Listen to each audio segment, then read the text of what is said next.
It is an honor, a privilege and a pleasure to be in conversation with Mr. Sanjeev Sanyal. Being an historian, an economist, an author, how do you manage all this? I work in the government as advisor to the Honorable Prime Minister. This is priority number one. If any other deadline conflicts with this will override it. What were the contributions from SRCC which you have taken forward in your professional path? SRCC in that sense was a great experience. It was an environment where that encouraged all these things. I have India's first paragliding license, which I got while I was studying at SRCC. I think if we discuss the Condinia, I think you've connected and sent a very strong signal to the world at large about the importance of India. One of the things that I wanted to do through the building of the ship is to re-explore India's own ancient past. Strait of Hormuz and the conflict that the nations are today in. How do you think the contagion is going to affect? If it's a generically hostile environment where supply chains are under threat and so on, do remember that I was also in the core team that managed the economy through the COVID. Typical economics says that there is a gun versus a butter trade-off along a PPF. Libraries without armies are destined to be burnt down. That is what happened to Nalanda. Yes. So I am not one of those economists who kind of looks on defense as a waste of time. And this is one of the reasons, by the way, I think that economists should read history. What do you think is the difference between the private vis-a-vis the public sector? A company ultimately has to maximize essentially one metric, profitability. In the case of government, you are trying to do multiple things. What are the capabilities one should develop in the youngsters? Students begin actually dabbling with real jobs, spend time on the factory floor, get your hands dirty with actual grease.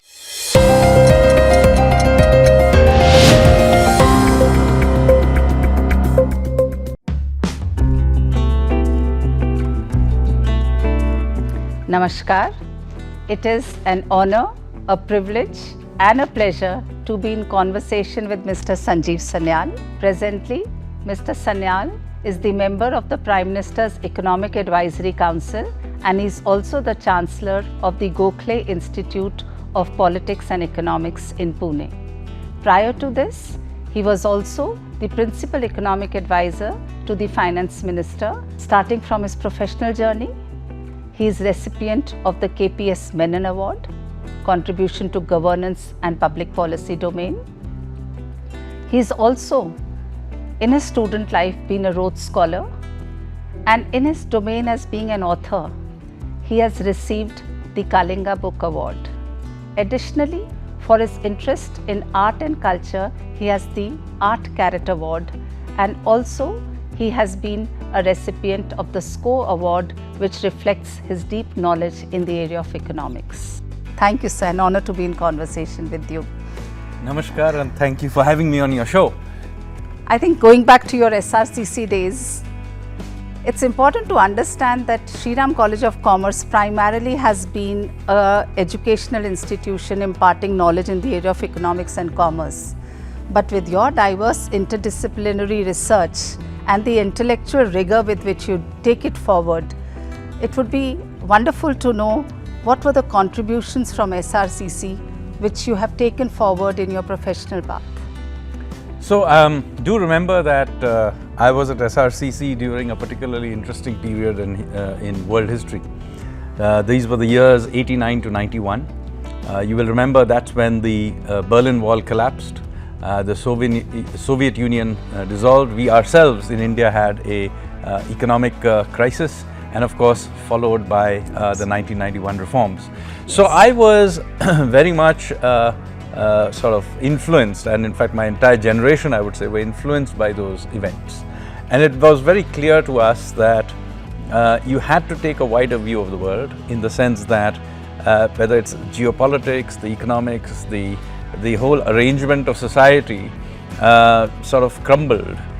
Many of the things, in fact, we were studying in our textbooks made no sense compared to what we could clearly see happening around us. So true. So SRCC in that sense was a great experience, because that was a time when all these changes were happening.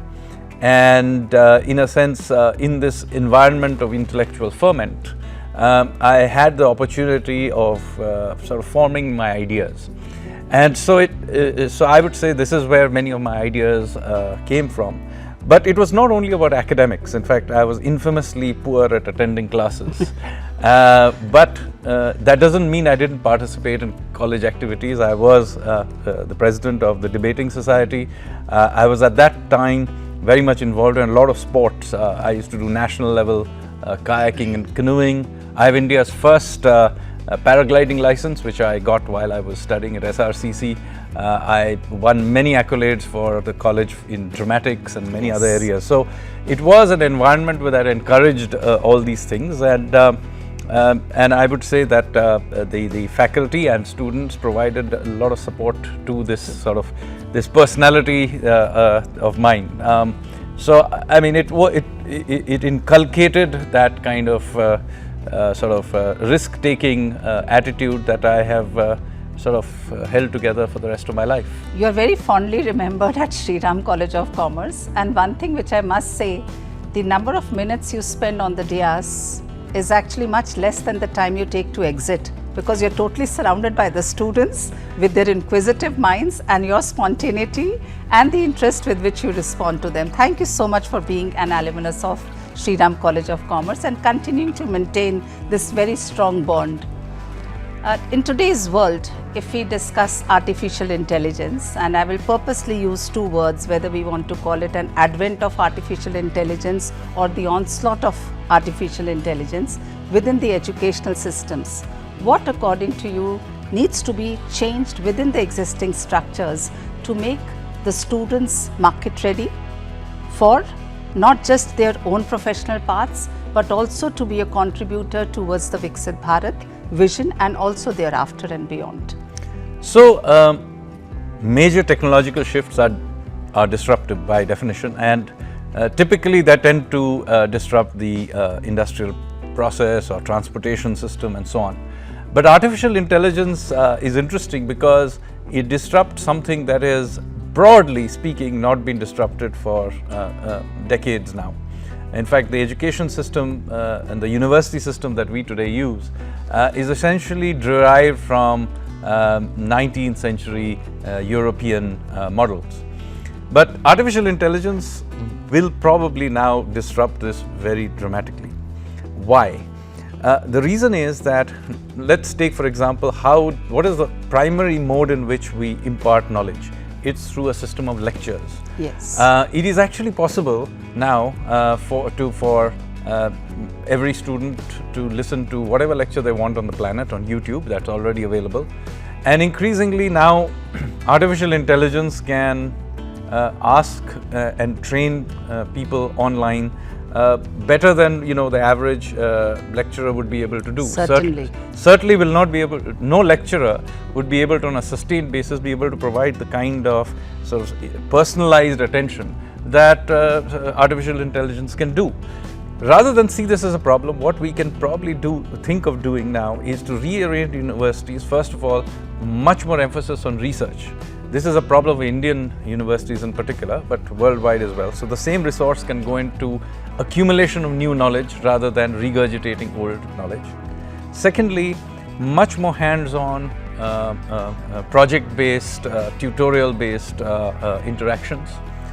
And I think incorporating into this a few other things. First of all, if technology is going to move very, very quickly, there is no way on earth that curriculums can keep up with it. In any case, we are training students for activities of the future that will change through the course of their curriculum. So this idea of loading all the knowledge gathering to the beginning of a person's life and then expect them to use that over the rest of the career over 30-40 years is perhaps not viable. AI allows us to think of tertiary education completely differently, consequently. Perhaps what we can do is begin to think of, for example, university life as something one does through the course of one's life. It therefore means that we spend less time right in the beginning, but go back to it from time to time. So perhaps, and this is something that will evolve, but perhaps we should think of, for example, doing a bachelor's degree as something that people routinely do as while they are working, for example, and something that they can do a master's later in life and come back. There are much more use of AI, etc. So we need to begin to think about education in a much more disaggregated way as part of the way we live life, rather than as a silo which one does right in the beginning. Very well said. I can recall one of the examples and experiments in social sciences, which is about a pike. Pike is put up in a jar and there is all smaller fish around it, and the pike, because of the glass bar, is unable to eat the smaller fish. And at the end of the experiment, even when the smaller fish are all around the pike thinks it's already learnt from its past mistakes and refuses to eat the smaller fish. The problem here was you never understood the changed circumstances and you never adapted, and ultimately in the experiment the pike would have perished. So it's an important lesson that you are giving to the student community. Remain committed to upgrading yourself and consider education not as a part and then your professional path, but as a continuum over the life cycle. Yes, but the education system itself has to reorient itself to this. Very well said. And I think teachers also need to be trained how to change the teaching learning pedagogy in an era of artificial intelligence. And the kind of Internet of Things and big data that has come up, the examples which are being given in the classrooms have also totally changed. And with immense pride, I tell you that Sri Ram College of Commerce has tied up with Ernst & Young, and we are trying to also equip some of our students with the best knowledge in the area of AI. Moving forward, Sanjeev ji, I know that you have navigated very seamlessly across being an advisor, public policy person, and also at the same time being an historian, an economist, an author. How do you manage all this? And in economics again, we often say it's an either or, we think of things as substitutes, but you've beautifully integrated. For example, if I just talk about the land of the 7 rivers, you give a tagline, the credible history of India's geography. So history and geography get integrated, whereas often we think of them as separate and distinct. So something really unique to your style is integrating of knowledge, being multidisciplinary in your approach. What kind of time management and your personal traits have allowed you to do it for such a long time, for decades probably as of now? So yes, you're right. I have actually been always doing multiple things. Even before I joined government, I was the global strategist of Europe's largest bank. So I've always had very high pressure jobs, but I have been lucky to be able to integrate multiple things into that life. Part of it is, of course, my personal worldview, which looks at the world without silos. So we live in a world without silos. That is actually the reality, and yet we have, partly by training and partly because that's how whether corporate jobs or government jobs are, generally speaking, the way things get arranged, put us in these tight silos. Yes. But the world doesn't function in these tight silos. Yes. So I have tried, partly deliberately and partly by nature, to dissolve these silos and to try and live in this much more fluid world. I am very strict about one thing in this, and which is the hierarchy of time management. So at any point in time, I never have more than one thing that has got deadlines. So if, for example, right now I work in the government as advisor to the Honorable Prime Minister, this is priority number 1. So if any other deadline conflicts with this, I will basically, this will override it. Yes. Now notice the kinds of things I do, therefore. I write books. Yes. Except in the very, very end, there is no real deadlines for book writing. If I don't write it today, I can write it tomorrow or day after. I give myself long rope to do it in, and very often I will not sell my book till I have almost entirely finished writing it. So I have no pressure from my publisher either. So this is why I am able to do this. Now once in a while I'll do something that may have some deadline, like for example the building of the Condinia. that had some schedule, etc. So that did add an extra layer. But even there, it's really the voyage itself that had hard deadlines. Yes. If I shifted something 1 week this way or that way, for most of it, like for example during the construction, it wouldn't get in the way. Yes. So this is very important. Therefore, if you do multiple things, make sure that one thing is clearly the boss. In the sense, this is the thing whose deadlines will override everything else. And then in your head, you have some sort of a hierarchy where the deadlines of one level override those of others. And you have to be fairly disciplined about this.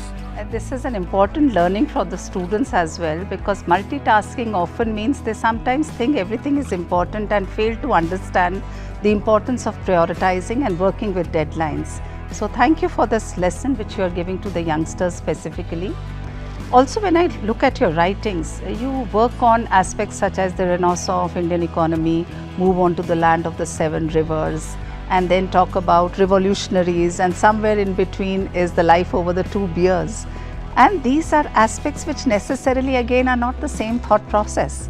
For example, when you discuss the Renaissance of the Indian economy vis-a-vis the revolutionaries, what change in your mindset is expected from your own self when you start working on certain aspects? And in between is the life over 2 beers, altogether a different fiction book coming after a very rigorous research-oriented book. Every human being has different aspects in their life. I think I have just taken an extra effort to explore all of them. Super. As I said, all through it, I always made sure that there was a clear hierarchy of priority in my head, allowing me to override things that were less priority at any point in time. Yeah. But once you have that, and you then have effectively control over your life, so to speak, Certainly. you can actually explore many things. After all, it does mean that you have to be disciplined. Yes. It does mean that I may not have watched a few OTT series that I wanted to see, or some sport that I would have liked to watch. One is going to come off your own series now, so we are all looking forward to it on Amazon. Yes, so it does require hard work. I mean, let me not state, but I have been able to do this by giving myself long rope. So each one of these books took long time. For this book, Life Over 2 Beers, is a series of short stories. Yes. I began writing that in something like 2003 or 4. It published it in 2019. So imagine how much of a long rope I gave myself. Yes. But I did keep writing. I kept adding them to a folder. I actually wrote like almost double the number of things that I actually published. So then you have to be willing to throw away things that you don't think are quite there. I then polished the ones that were better, and I kept at it over very long periods of time. Even the building of Condinia, the ship building itself maybe took 1.5 to 2 years, but it took me many years before that to design it.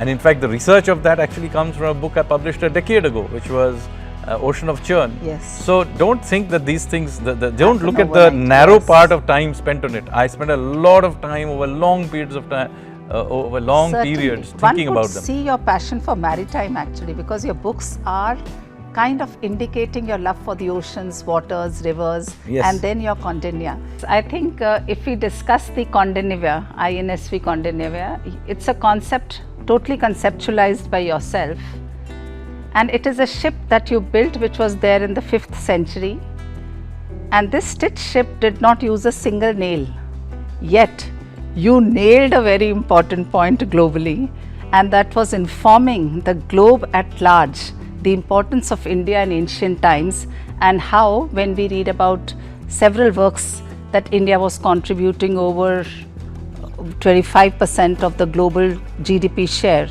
I think you've connected and sent a very strong signal to the world at large about the importance of India, not just in maritime history, but in the economy of the globe as such. So any thoughts on that? So yes, one of the things that I wanted to do through the building of the ship is to re-explore India's own ancient past. Now we are all very proud of India's ancient past, but we tend to not think about the people and the culture that created it. So we tend to think of it almost in terms of the ruins of the temples and so on, but not about the people who actually built them. What did they think? What kind of behavior and attitudes did they have? And if you go back and look at them, the thing that comes across very clearly is that these were basically risk-taking people. They were adventurers, they were innovators. We tend to not emphasize this at all. So one simple way of exploring this aspect of our culture, this exploring, adventuring, risk-taking culture, was to emphasize the fact that Indians in ancient times were great mariners. Yes. So one way to bring this back was simply to demonstrate it. Build one of these ships and sail it.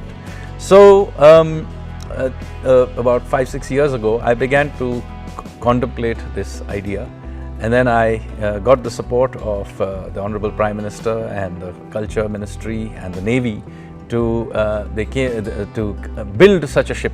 And I also compliment you on your own T-shirt that you are wearing, which Yes, is the this is naval actually official an dress of official Condinia. Condinia T-shirt. Yes. This is the official T-shirt of the ship. And so we built it. It's now a part of the Indian Navy. It's called INSV Kaundinya. So it's as much a part of the Navy as the aircraft carrier. Yes. And then in the end of December 2025, we then decided to sail it from Porbandar to Muscat. It was an 18-day voyage, and we demonstrated that ships built in this kind of way could make transoceanic voyages. The ship didn't have anything modern in it except some telecommunications equipment, which is mandatory. And so we basically demonstrated that such ships were could basically be sailed across large expanses of water. And so that's not just a theoretical idea that we were talking about. It was, of course, followed by literally millions of people across India and the world. It's very important that, of course, there's a physical fitness side to it, because I do know that you were traveling along with the sailors who were probably 25 years old, and you, relatively, though very young, are not probably in the same age group as them, but you managed very well to fit into that structure. So any of those experiences which you think would be important for us or you would like to share? So you're right. The crew that the Navy provided me, most of the sailors are in their 20s and the officers are in their early 30s. So yeah, I'm older than the parents of some of the sailors in the crew. But I didn't want them to think of me as a burden. So I did make the effort of taking the same fitness tests that they did, so that I was as fit. I spent many weekends training with them before the voyage. So I also knew the layout. I didn't just know the design. Of course, I designed the ship, so I know the design of the ship, but I actually knew how to work the ship. And the fact is that the Navy had and the government had given me resources to build and recreate such a ship, even though, remember, I have no training in shipbuilding. So if they were willing to do that, my argument was that I had to have skin in the game. Yes. In terms of sailing in that ship. If I'm asking 17 others, young men, to risk their lives in some ways to sail such a ship across the oceans, then it was fair that I was on that ship myself. Discussing about the ships reminds me of Strait of Hormuz and the conflict that the nations are today in. And at this point, and I'm also reminded of a book which was written by Collier, The Bottom Billion, which discusses about some of the traps. And the development traps, two of which were important, one was a conflict trap and the other was the natural resource trap. How do you think these traps, which absolutely work both on the demand and the supply side, they are going to mitigate the growth rates? And with the fueling of the fuel prices, how do you think the contagion is going to affect the growth rates, number one, and the volatility of these growth rates? So no doubt, what's happening in the Straits of Hormuz has a big impact on our economy. There is a direct one. We are big importers of oil. There is also the fact that there are some 10 million odd Indians working in that part of the world who are obviously directly threatened physically from a war, but also their livelihoods, and then of course flowing through to their remittances back to India. So there is a direct impact. There is also the indirect impact. If we live in a world that is slowing down, it is a much more hostile environment into which we can, say, export our goods. And so it doesn't only the goods which go to the Middle East, but if the rest of the world is also slowing down, they too will have lesser demand. So if it's a generically hostile environment where supply chains are under threat and so on, clearly we will face some consequence of it, no matter how well we manage things. Longer term, however, resilience of our policy systems is critical, and we have demonstrated that repeatedly. So, for example, if you think this was a shock, do remember that I was also in the core team that managed the economy through the COVID crisis. Absolutely. Right. Immediately Yes. before that, we had the banking crisis. So, the way we respond to the crises matters a great deal. So, for example, painful as this may be, and clearly there will be some inflationary impact of it, you have to think about adjusting internal energy prices.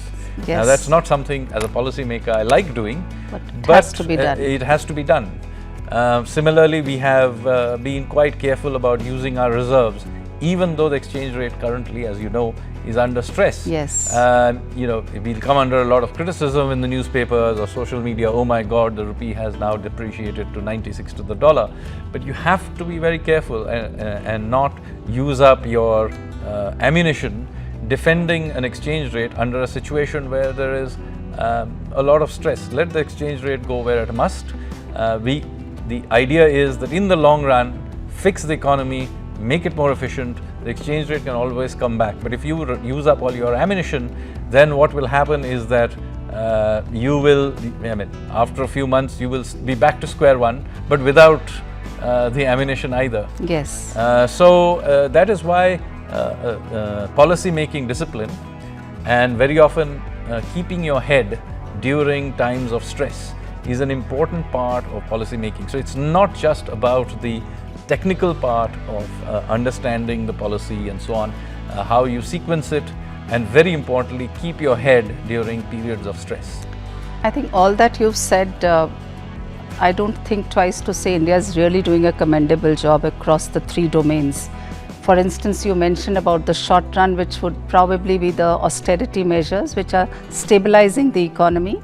And in the longer term, the structural adjustment reforms, while we are equally going to take forward the energy security, maintaining our head not just balanced, but we have also continued to maintain our image in the global world despite the ongoing crisis, and the respect which India has today is immense, and we compliment people like you and your team members for helping us navigate through this very difficult times in a balanced manner. With artificial intelligence introducing efficiencies and productivity enhancements, promoting growth, how do you foresee Viksit Bharat with growth vis-a-vis also sometimes reallocating our resources to manage aspects such as conflicts? See, many people make this point about the guns versus butter or guns versus libraries trade-offs. And so here let me say that one of the points about policy making is to make those trade-offs. That's the basis of economics. So this idea that, oh my God, we need more of this, well, you can only have more of this if you are willing to cut down something else. And we have to be very careful here, particularly on the business of cutting down on guns. One of the lessons of our history is that libraries without armies are destined to be burnt down.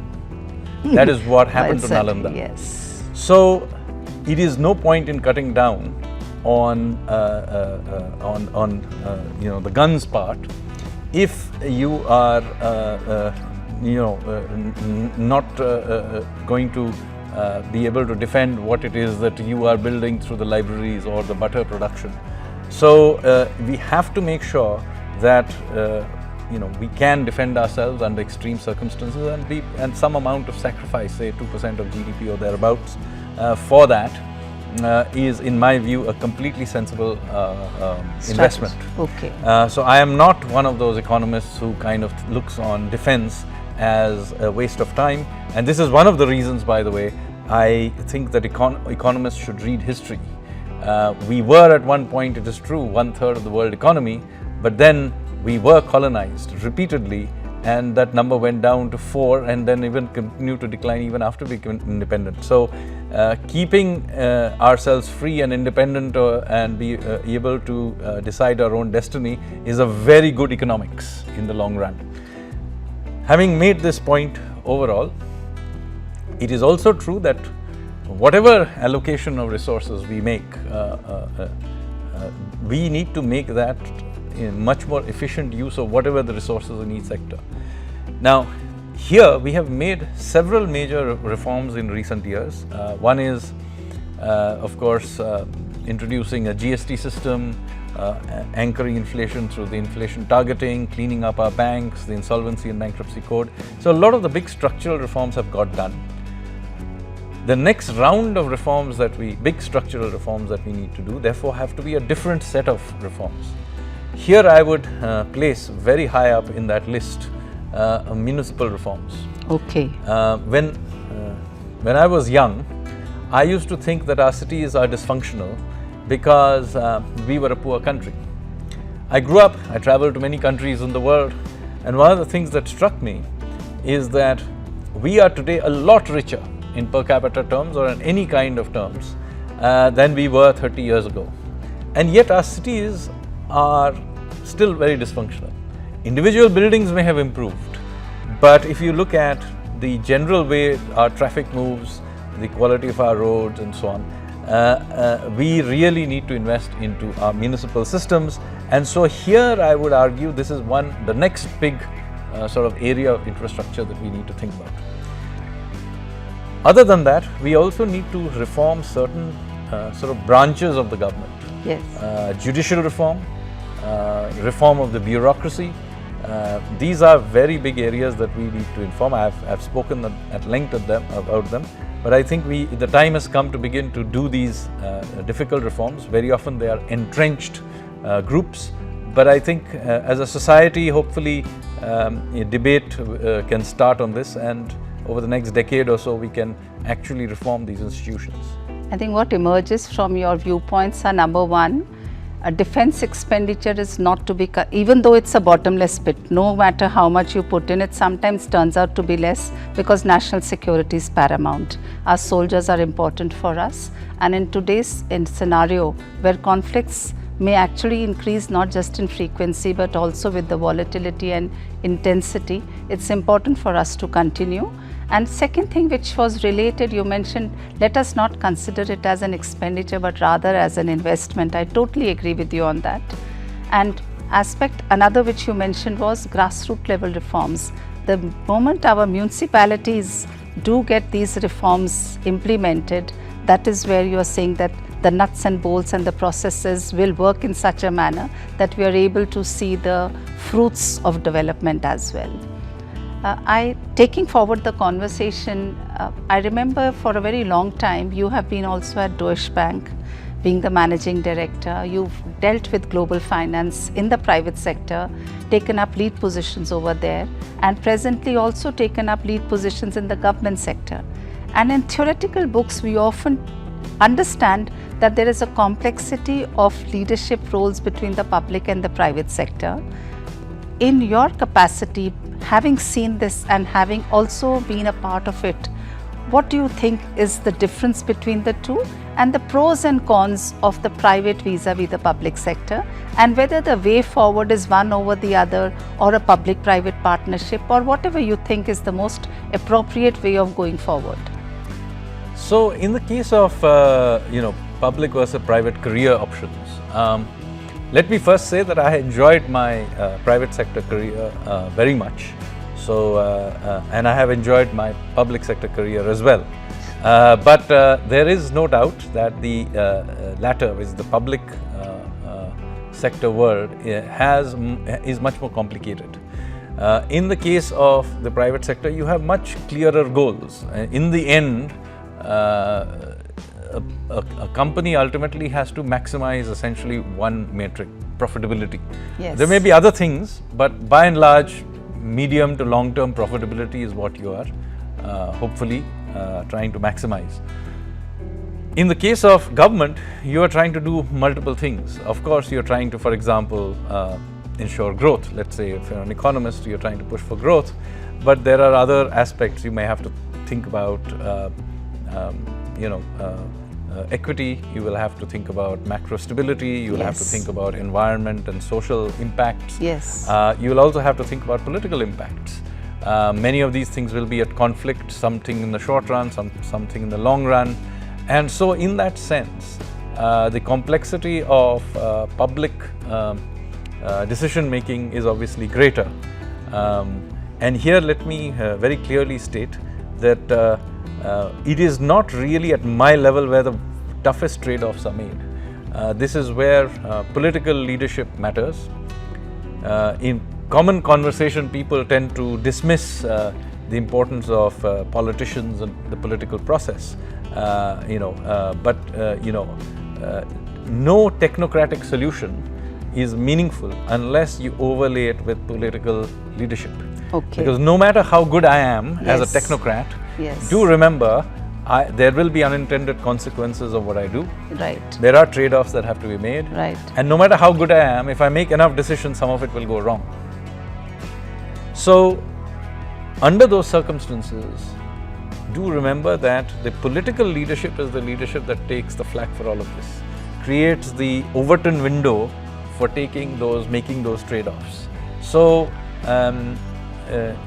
very often in India there is common conversations, oh, why don't we make this a completely technocratic administration, only bring in people laterally into...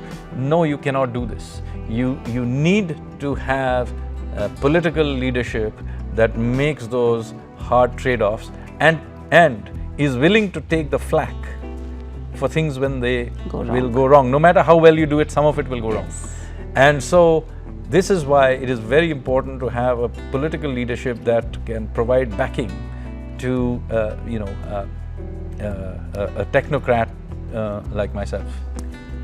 If my understanding is correct, I think what is emerging from your response is that one should not necessarily look at it from a public versus private, so long as competition is there in both the sectors. So more than ownership, what matters would be competition, and both the structures should ensure that there is transparency, accountability, governance structures remain strong. And no matter how we talk about the economic systems, the political system is equally important. And yes, and even in the private sector, leadership matters. Yes. Maybe the trade-offs are simpler, but in the end, the environment we live in is also highly competitive. Yes. Global finance is an extremely competitive environment.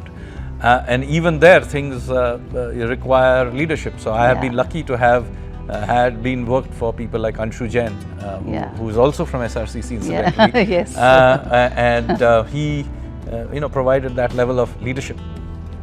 So this is also reconnecting with what we discussed earlier. You don't work in silos, you try to connect the dots. And if you are also connecting the dots of politics with economics and other aspects, that's where the beautiful story lies. I would like you to share your words of wisdom for the students of today, specifically let it be in the domain of economics, commerce, where with the advent of AI in an artificial intelligence driven economy, what are the capabilities one should develop in the youngsters? So I think one very important thing is do realize that the world is a fluid place. Many of the careers that you will all succeed in may not even exist today. So have an open view about the world which you are entering, the kinds of jobs you may find, where the places you will apply your skills may be completely different from what you think exists today. And by the way, it was even true in my time. We were discussing earlier that I became a graduate at a time when the economy had just been opened up. I ended up making a name for myself as a financial markets economist. Yes. A profession that did not exist at that time, that I didn't even know about this profession at the time that I graduated.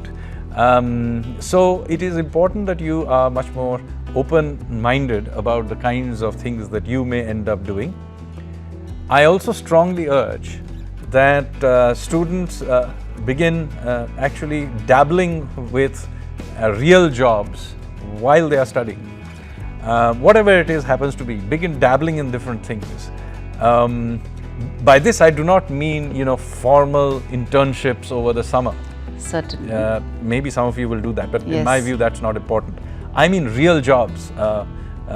If you're, let's say your parents are into business, actually go and sit with them, or spend time on the factory floor, get your hands dirty with actual grease. Yes.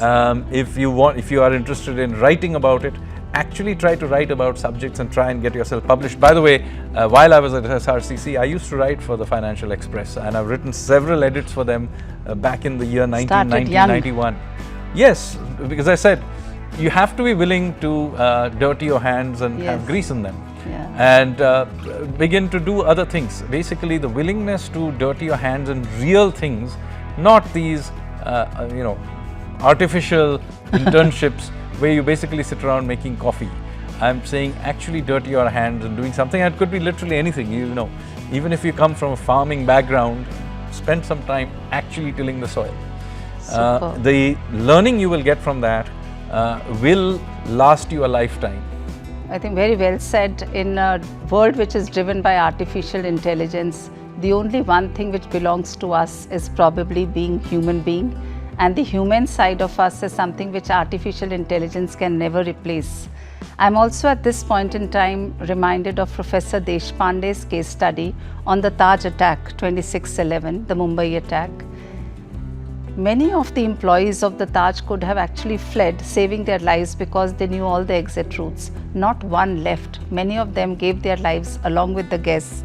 What was there in them, AI is not going to teach you. So there will remain several qualities which are going to be ours, and we have to imbibe them not within the classroom structure, but probably through our culture, through our elders.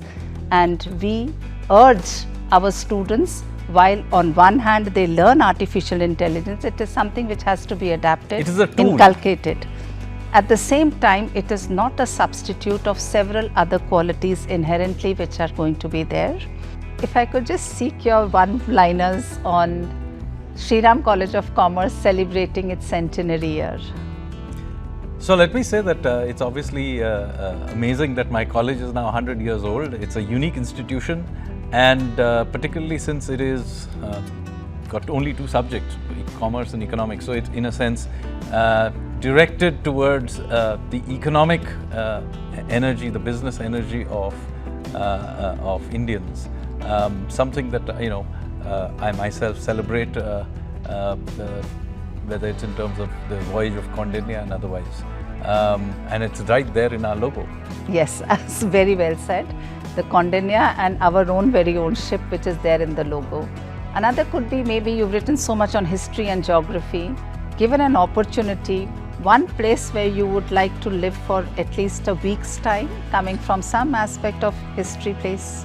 Maybe I would like to live in the Pallava period of Tamil history. This was a period of great exploration and voyages, and as you can know, my maritime interest, I would probably go back to the Pallava period of southern India and partake in some of their voyages across to Indonesia. Great. And from your Condinia experience, one experience which has left a lifelong impact? So when you're 18 days cooped up in a very, very small ship, you spend a lot of time with others who are on the boat. And they come from diverse backgrounds, different parts of the country, different age groups. Many of them were younger than my own children. So I got to spend time with them, listen about their hopes, ideas, and of course their long hours. You're sitting there, late night watch, watching the stars sailing slowly through the Arabian Sea. You really get a bonding which is quite unique. So I left the ship with 17 new brothers. Well said. Any thoughts on governance structures at home vis-a-vis those at the workplace?